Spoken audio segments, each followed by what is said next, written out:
लग्न संस्था ही पद्धत अशी आहे की दोन वेगळ्या कुटुंबामधली, दोन वेगळ्या संस्थांमधली लोक एकत्र येतात. कुटुंब संस्था आपण ज्याला म्हणतो, तिथून लोक एकत्र येतात. प्रत्येक कुटुंबाचा मूल वाढवण्याचा एक पाथ असतो. तो प्रत्येक कुटुंबाचा वेगळा असतो. आणि जनरली मी एक ऑब्झर्व केलेलं आहे की आजकाल मुलं मुली आपापला पाथ फॉलो करायला बघतात.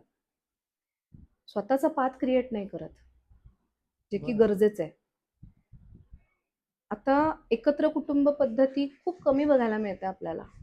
दिसताना विभक्त कुटुंब जास्त दिसतात.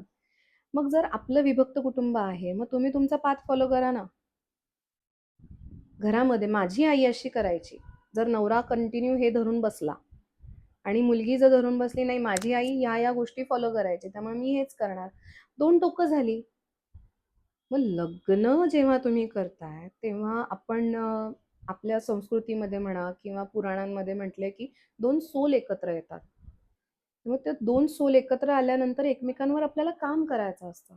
तर आपण जुनेच धागे दोरे धरून बसलो तर नवीन आपले क्रिएट होणार नाहीत. आणि ह्याच गोष्टीमुळे जास्त भांडणं होतात.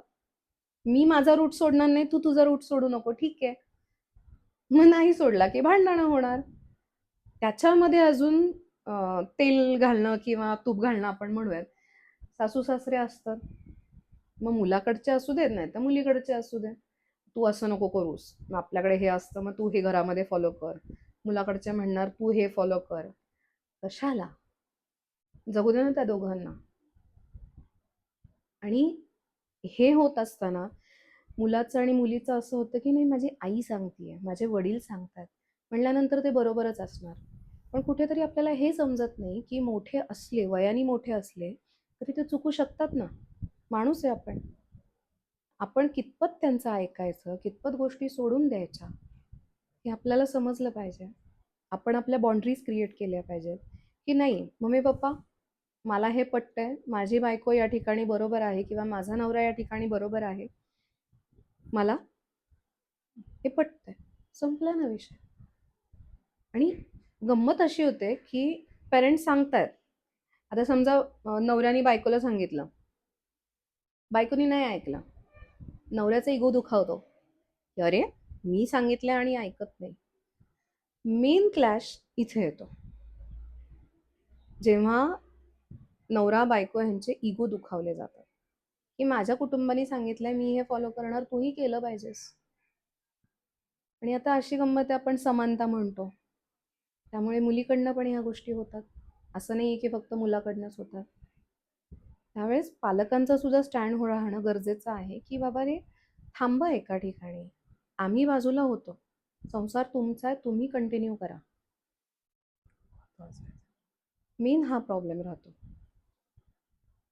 आणि हे समजून सांगणं फार अवघड जातं, कारण इगो जेव्हा आपण करेक्ट करायला जातो पुढच्याचा पण इगो हा, शकतो. ते काउन्सिलरला म्हणतात नाही हो मॅडम तुम्हीच चुकताय. मला असं होतं बरं बाबा मी चुकतीये, मग तू कुठे बरोबर आहे ते सांग. आता मला आठवते दीड आठवड्यापूर्वीची एक केस असेल, तर त्या माणसाचं असं म्हणणं होतं की नाही घरामध्ये धुणं भांडी स्वयंपाक करून बायकोने घराबाहेर पडलं पाहिजे. शी वॉज वर्किंग.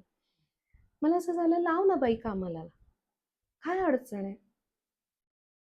चपाती तीच होणार आहे, भाजी तीच होणार आहे, तिखट मीठ इकडे तिकडे होईल, चल ठीक आहे स्वयंपाक करू दे तिला, नाही म्हणत नाही. भांडी किंवा कपडे फरशा ह्याला बाई लाव. दोघं कमवताय, ठीक आहे, तुला नाही झेपत तिला हाफ बेअर करायला सांग, करेल ना ती. जर तिला तिचं करिअर करायचंय तर ती करेल ना. नाही पण माझी आई सगळं करायची. मी म्हणलं बाबा तुझी आई सगळं करायची, तुझी आई नोकरी करायची का रे? नाही म्हटला.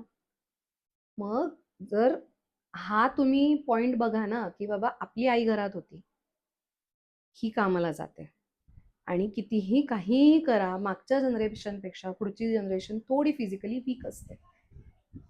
म्हणजे आता आमची जनरेशन आहे, आमच्या मुलांची जनरेशन जी असेल ती थोडीशी फिजिकली वीक राहणारच आहे, की त्यांना एवढं काम नाही झेपणार आहे, नाही मेंटली नाही फिजिकली. हा कन्सिडरच होत नाही विषय. आणि हे समजून सांगणं फार अवघड.